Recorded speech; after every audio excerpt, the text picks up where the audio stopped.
कसं पुढे सरकते सध्या जरांगे आणि तुम्ही यांच्यामधला तो वाद संपूर्ण महाराष्ट्राला माहिती आहे. जरांगे असं म्हणाले की 113 आमदार आम्ही पाडू महायुतीचे. त्यांना म्हणावा रोज रोज रोज रोज भूमिका बदलू नका.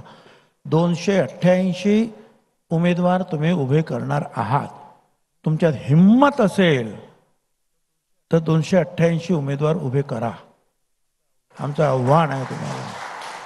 प्रत्येक वेळा बदलायचं काय कारण आहे? मी उपोषणाला बसतो, दुसऱ्या दिवशी उठतो, गेले. आज म्हणतात मी मुसलमानांचं आरक्षण देणार.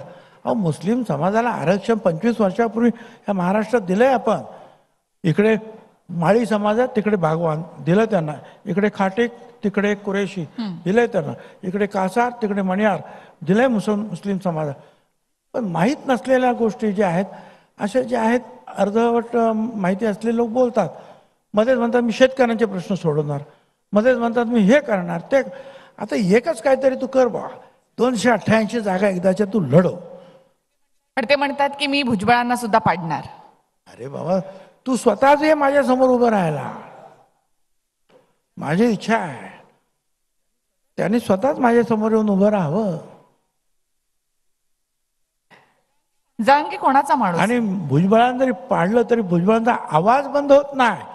ओबीसीचं आरक्षण, त्याचं संरक्षण करणं हे माझं काम आहे. ते सरकारमध्ये काय नाही तर रस्त्यावर काय. भुजबळाला सवयच आहे या 57-58 वर्षामध्ये रस्त्यावर सुद्धा लढायची आणि सरकारमध्ये राहून काम करण्याची. त्यामुळे मला फिकर नाही आहे.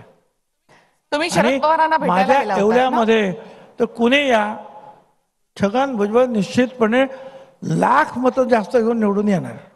बरं, तुम्ही आव्हान दिलंय जरांगेंना माझ्या समोर उभं राहा म्हणून. जरांगेंना आव्हान दिलंय तुम्ही की तुमच्या समोर उभे राहा. त्याने माझ्या समोर येऊन उभंच राहावं. ठीक आहे, यावर आपण जरांगे यांची सुद्धा प्रतिक्रिया घेऊया की ते तयार आहेत का. ते एकदा म्हणणार राजकारणात आम्ही राजकारण मला नको आहे, मला राजकारणात जायचं नाही. आणि परत कुणाला पाडायचं त्याच्यावर विचार करणार. 288 कसे उभे करणार त्याचा विचार करणार. परत सगळ्यांचे जे आहेत ते काय म्हणतात ना, एकेकाला बोलवून सगळ्यांची माहिती घेणार, सर्वेक्षण कर, काय काय चालू असतं. त्यात आपण जास्त फार सिरियसली गंभीरपणे घेण्याची आवश्यकता मला तरी वाटत नाही.